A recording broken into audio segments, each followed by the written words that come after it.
welcome to this edition of FYI. I'm Elaine Chang-Baxter, the Director of Partnerships for Montgomery County Public Schools. With us video conferencing from her home is Ms. Jennifer Tolbert. She's a teacher at John T. Baker Middle School. Thank you for joining us today. Hi, thank you for having me. I'm so excited. I love the enthusiasm. So during this COVID-19 pandemic, we know that teachers and students have been physically separated, and we know that that's just so stressful for both parties. But we also know that the school community is finding creative ways to exercise resilience and stay connected.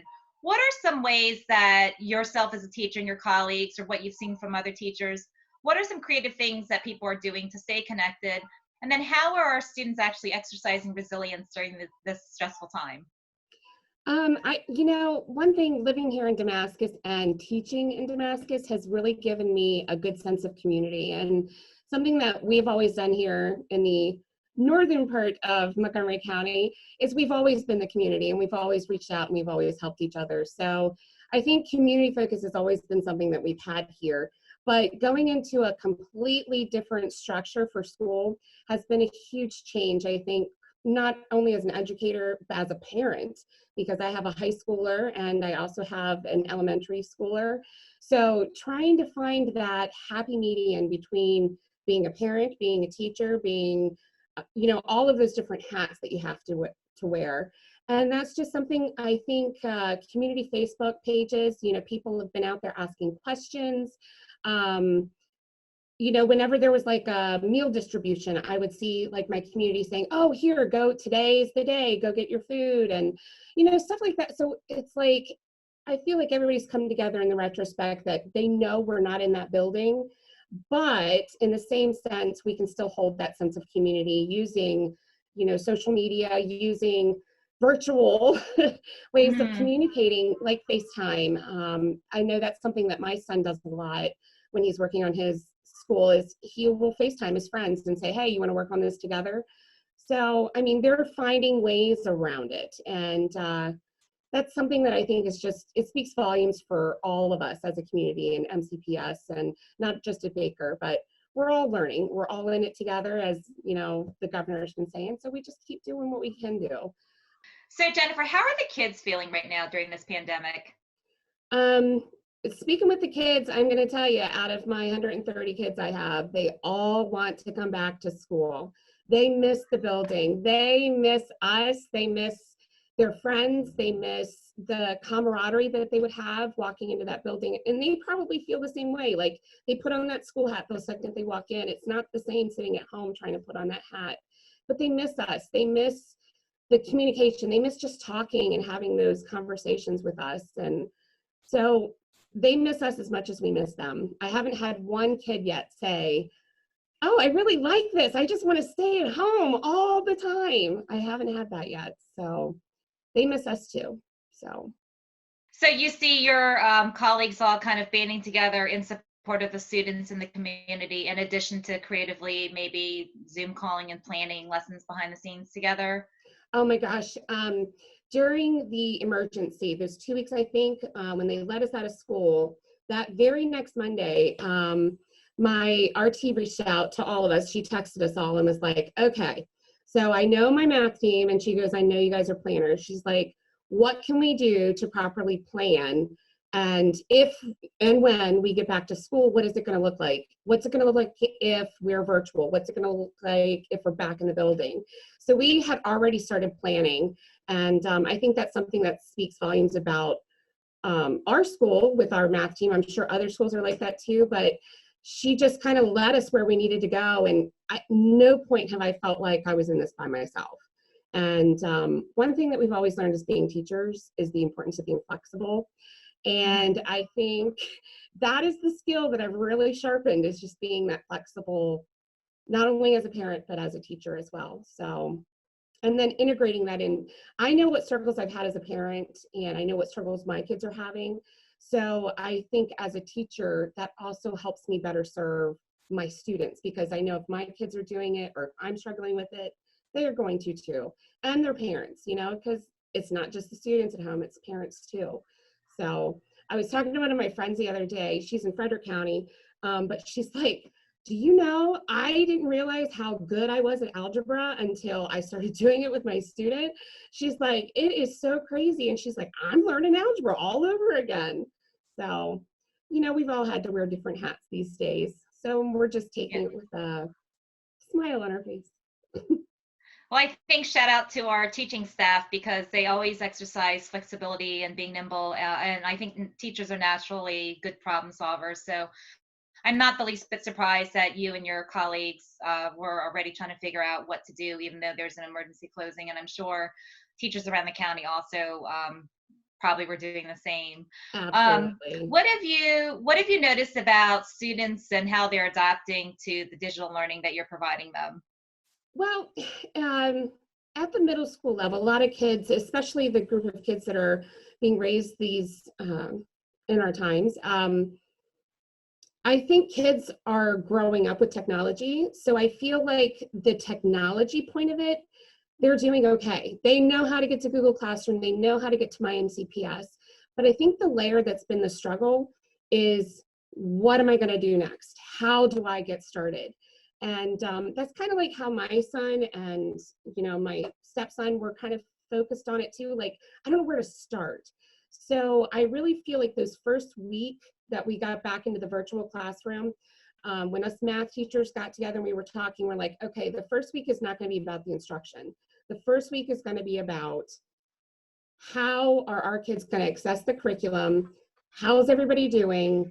What can we do to make this easier for you? And so that's what we did. We just took that social, emotional part and really made sure that our kids were okay, because we hadn't talked to them for 2 weeks. So once we got that under our, you know, our belts, we were able to, you know, go to the next level or the next phase, you know, I guess is how you would put it, but it's been okay. What did a typical workday look like for you pre-COVID-19? And now what does your workday look like balancing everything at home? Oh man. So pre-COVID, it was a routine. You know, it was routine that you knew every day. You got up, you got dressed, you know, you did your hair, your makeup, you went off to school, grabbed your bag, and you walked into a building. And then it's like instantly your teacher hat comes on. I don't feel like I have that here at home. Like, I've had to kind of schedule myself. If I did not have a schedule, I don't know how I would have survived, because I need to know that that teacher hat's on. Not that it's not on when my son and them are at home, but it's just trying to find that balance between mom and teacher. So going into school, you would just start with your daily routines. You would get your supplies together. You would get everything that you need for the day, you know, do your duties, those kinds of things. Kids come in, kids come out. It's just different. It is so different. And just trying to figure out, where's that balance going to be? And I feel like now, 6 weeks in, because could you believe it? We're on our 6th week of virtual learning. I said that to my kids this week. I'm like, can you believe it's 6 weeks? Like, that's almost a summer break. But I feel like we've gotten into a routine, and the kids survive the best with a schedule. I survive best with a schedule. And that's what I feel like we've established is, okay, we have a schedule. But I think that's the biggest difference, is just trying to figure out, who are you going to be in this new world of learning? Yeah. So. Yeah. I figured it was going to take some families some time to figure out, like, what is that balance when you have multiple kids in the household. You've got your full-time job, and at least yours aren't little ones that need your help getting No, I situated can't in their Zoom imagine. classroom. I cannot imagine. And I do talk to other cohorts, and that's been the biggest struggle. Like, they'll be in the middle of a Zoom, like talking, and their kid comes, you can't stop them from coming in. So, but Right. you know what? The students love seeing that humanism of us, that humanistic, you know, like, we are people outside of our classroom. We do have children, we do have dogs. And so when those things happen, we just kind of roll with it, kind of like you do in the classroom. There was always like some kind of outburst or distraction. You just kind of learn to roll with those punches as they come at you. And we've all been really, really good with responding to it, I feel. So what could you say maybe as a celebration that you and your colleagues could say could be a celebration or two in this time of crisis, and then maybe what's one or two challenges that you guys have really had to deal with or overcome? Biggest challenges, I think, is just finding that balance.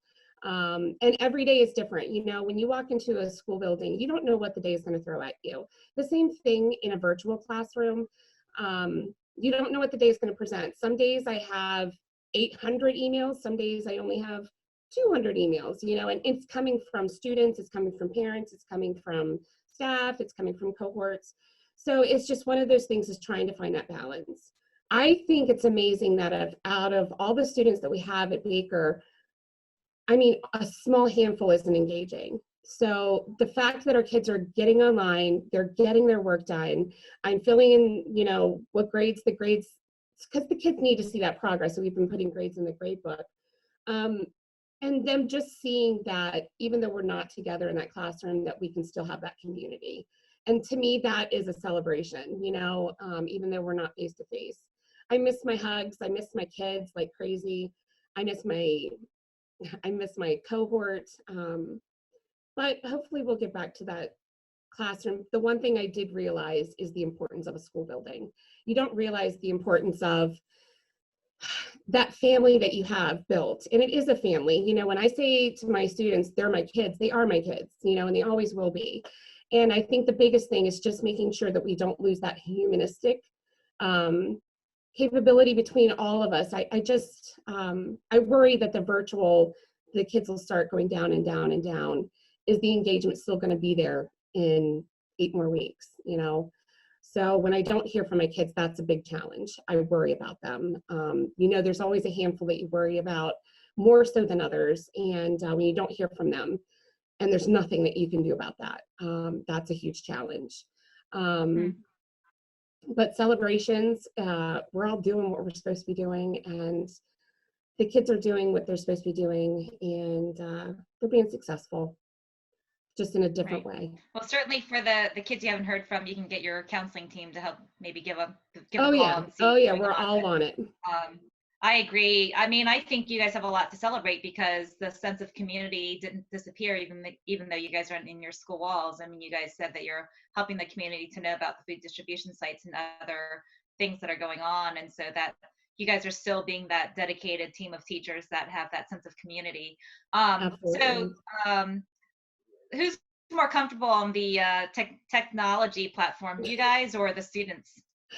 Well, it depends on what you're talking about. If you're talking about TikTok, the kids are going to be way above us on that one.